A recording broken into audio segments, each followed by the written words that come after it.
Hi నమస్తే, welcome to VSK news TV.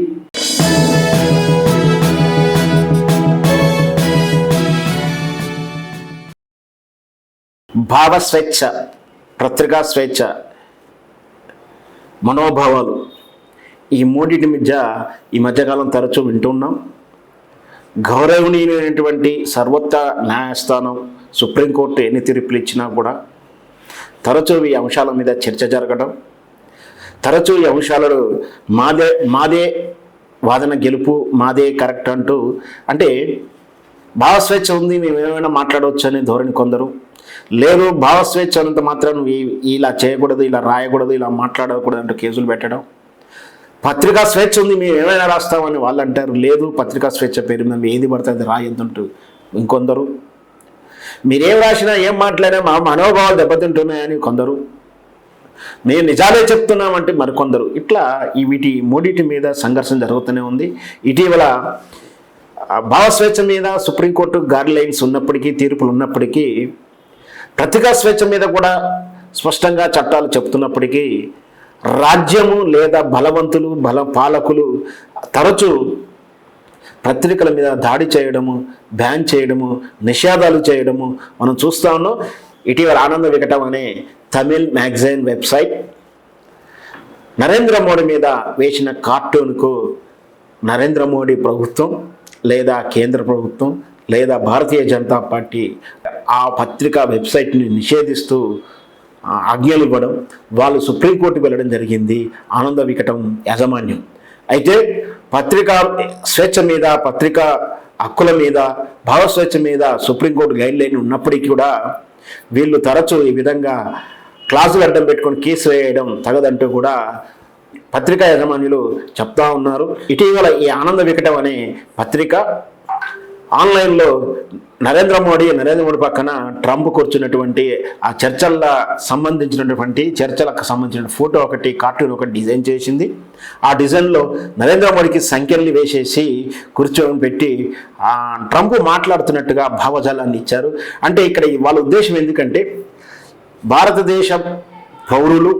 భారతదేశం యొక్క పౌరులు అమెరికాలో వలసకు వెళితే వాళ్ళని యుద్ధ ఖైదీల కన్నా ఘోరంగా, అవమానకరంగా బేడీలు వేసి పంపిస్తూ ఉంటే, అయితే ఇట్లా భారతీయ వలసదారులను బేడీలు వేసి పంపిస్తూ ఉంటే నరేంద్ర మోడీ కనీసం నిరసన కూడా తెలియచేయలేదు, బాధను కూడా వ్యక్తీకరించలేదు, ఖండించలేదు.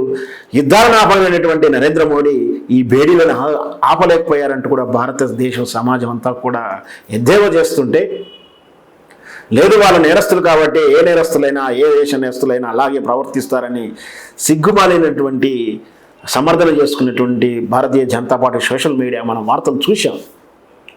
వాస్తవానికి ఎవరిని కూడా హీనంగా అట్లా సంఖ్యలు వేసి తీసుకుపోవడానికి, నేరస్తులకు కూడా సంఖ్యలు వేసి తీసుకుపోకూడదని చట్టాలు చెప్తూ ఉంటాయి. వాళ్ళు నేరం చేసి ఉండవచ్చు, చట్టాన్ని అతిక్రమించి ఉండవచ్చు, కానీ వాళ్ళు క్రైమ్ చేయలే, ఎవేడ్ ఆఫ్ లా చేసి ఉండవచ్చు, అక్రమంగా వలస వస్తుండొచ్చు, వచ్చిన వారు వ్యాలిడిటీ అయిపోయిన తర్వాత ఉండుండవచ్చు, కానీ వాళ్ళే దేశానికి ద్రోహం చేసి సమాజానికి ద్రోహం చేసిన వాళ్ళు కాదు కదా. వాళ్ళని మర్యాదపూర్వకంగా రాజకీయ నిర్ణయం కదా మీరు తీసుకునేటువంటి పాలసీ. ఇది నిరంతర ప్రక్రియ కాదు కదా. వచ్చిన వాడిని వచ్చినట్టు పంపిస్తుంది. 150 ఏళ్ల నుంచి 20-30 ఏళ్ల నుంచి నిరంతరంగా ఇలా వస్తూనే అంటున్నారు. అలా స్థిరపడుతున్నట్టు వాళ్ళు ఎందరో ఉన్నారు కదా. ఉన్న పరంగా ఈ రాజకీయ ఓటు బ్యాంకు కోసం ఈ రాజకీయ పాలసీ అర్ధరాత్రి తీసుకొచ్చినటువంటి పాలసీ వల్ల ఎందరో దేశస్తులు ఇబ్బంది పడ్డారు.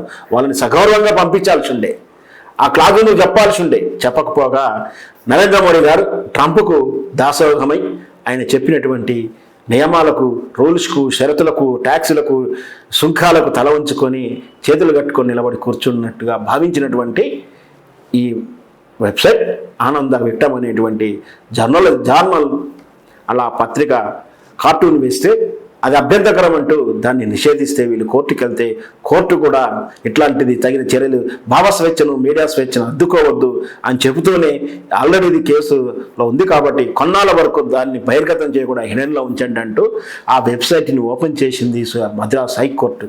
ఈ విధంగా ప్రతి క్షణం అనుక్షణం పత్రికా స్వేచ్ఛ మీద దాడి చేసేటువంటి ముఖ్యంగా భారతీయ జనతా పార్టీ నరేంద్ర మోడీ అధికారంలోకి వచ్చిన తర్వాత భావ స్వేచ్ఛ పోయింది, పత్రికా స్వేచ్ఛ పోయింది.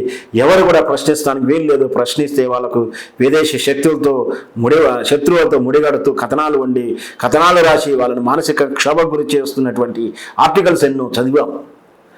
ఇంత చేస్తే ఈ 10 ఏళ్ల చరిత్రలో మూడో పర్యాయం నరేంద్ర మోడీ గారు ప్రధానమంత్రి అయిన తర్వాత ఆయన అంటే 3 లేదా 4 మాత్రమే ప్రెస్ మీట్లు పెట్టినటువంటి మహాగణిత ఉన్నటువంటి చరిత్ర ఉంది నరేంద్ర మోడీ గారికి.